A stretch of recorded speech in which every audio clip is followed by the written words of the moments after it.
ነብዩ መጣውና ጠየቅኳቸው የአላህ መልእክተኛ አንድ ቃል ንገረኝ እንዳደራ ምንዘው አልኳቸው ጾምን ያዝ فإنه لا مثل له እሱም ይመስል የለም አለ ጾም የሌላውን ዒባዳ ቅርፊት የሚገፍልህ እሱ ቁርአንን ጾመ ስትቀራው ይለያል ዚክርን ጾመ ስትለው ይለያል ኢሻ የሚከብደው ሰው ስለ ጾመ እኮ ነው መጥቶ ተራዊህ ያልበቃው ብሎ ተሐጁድ የሚጋፋው የሶላት ጥፍጥና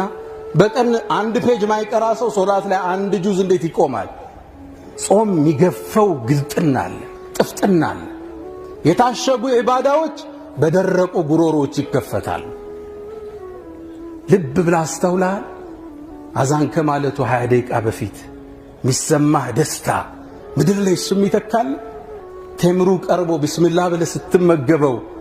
ለሳኢም ፈርሐታ ሁለት ደስታ አለው ተብሎ ደስታው ያኔ ይታተማል በተለይ ከዓሱር በኋላ ቁርአን ይዘህ ቀን ትንሽ አርፈህ ቁርአንን እስኪያዘው ጥፍጥናው የተለየ ነው ዚክር እስኪበለው ተይስቶ የተለየ ጾም አከታትለው ነበርና ዑመር ኢብኑ አልኸጣብ የሚጾሙት እና ዓኢሸቱ ረዲየላሁ ተዓላ እና ዑስማን ኢብኑ ዓፋን ሐታ ሊሞቱ ሲል እንኳን ጾሙን አልተውም ነበር ዑስማን ኢብኑ ዓፋን ከመሞታቸው አንድ ቀን በፊት ከመገደላቸው ታሪኩ ሰፊ ነው ሌላ ጊዜ እንዘክረዋለን በህልማቸው ነብዩንና ሸይኸይን አቡበክርና ዑመርን አዩ እሳቸው ኸሊፋ ናቸው ከዛ ምግብ ቀርቧል ሊበሉ ሲሉ አሁን ከኛ ጋር አትበላም ነገ ጾምና አብረህን ታፈጥራለህ አሉት